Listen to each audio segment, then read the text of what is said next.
അങ്ങനെ എന്താണ് കാത്തിരുന്ന ക്രിസ്മസ് സെലിബ്രേഷൻ. പരിപാടിക്ക് ഞാൻ ഡ്രസ് ഇല്ലാന്ന് പറഞ്ഞ ആദ്യം തന്നെ നേരെ പോയിട്ട് ഡ്രസ് എടുക്കാനാണ്. അവിടെ ചെന്ന് ഡ്രസ്സുമായിട്ട് ഡ്രസ്സിംഗ് റൂമിൽ ഒന്ന് പോകണ്ടത്ര അവന്റെ സെക്സി ബോഡി ആൾക്കാരൊക്കെ കാണിട്ട് എന്തായാലും എന്റെ മൈൻഡ് ഒക്കെ നോക്കി. അപ്പൊ പിന്നെ അവന്റെ കോക്കാൻ പൂച്ച പോലെ ഇരിക്കുന്ന ബോഡി എന്തായാലും എല്ലാവരെയും കാണിക്കണം. ഫോട്ടിൽ ഞാൻ ക്യാമറ എടുത്തിരുന്നു. അപ്പൊ ഇവിടെ നോക്കും കുറച്ച് നാണൊക്കെ വന്നിട്ടാണ്. അതും കണ്ടത് മെയിനായിട്ട് സെമീർക്ക് വന്നിട്ടുണ്ട്. ഇവരെന്താണോ തിരിഞ്ഞിട്ട് കുണ്ടിക്കൊക്കെ നോക്കണം. അങ്ങനെ അവിടുത്തെ സാധനം പാക്ക് ചെയ്ത് നമ്മൾ നേരെ പോയത് ക്ലാസ്സിക്ക് എത്തിയപ്പോഴത്തെ സാറ് നുക്കലയിലേ പിടിച്ചിരിക്കുന്നത്. എന്തായാലും സാറിന്റെ പാട്ട് കൊള്ളാം. സാർ ഒരു കലാകാരൻ തന്നെയാണ്. അപ്പോൾ തന്നെ എന്റെ ഡാൻസിനായിട്ടുള്ള ഗോൾ വന്നില്ല. ജാസ് കട കുറച്ച് റോഡ് കാണാം. പിന്നെ അറിയാലോ പ്രൊഫഷണൽ ഡാൻസ് ആയിരിക്കും എന്നറിയാലോ.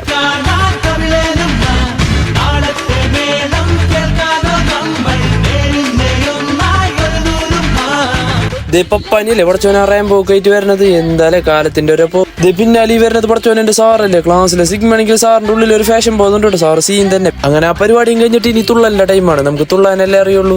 അതിന്റെ ഇടയിൽ ഒരുത്ത നിന്നിട്ട് മാങ്ങ പറയും ചെളി കൊടുത്തും ഭരതനാട്യം മിക്സ് ആയിട്ടുള്ള ഒരു ഡാൻസ് ഉണ്ട് ഈ കളിച്ചോണ്ടിരിക്കുന്നത്. ഇവൻ ഈ കടന്ന് കളിക്കട്ടെ. നമുക്ക് ഇവിടെ നിന്ന് കണ്ടംപററി ഫോക്ക് ഡാൻസ് മിക്സ് ആയിട്ടുള്ള ഡാൻസ് ഒക്കെ നമുക്ക്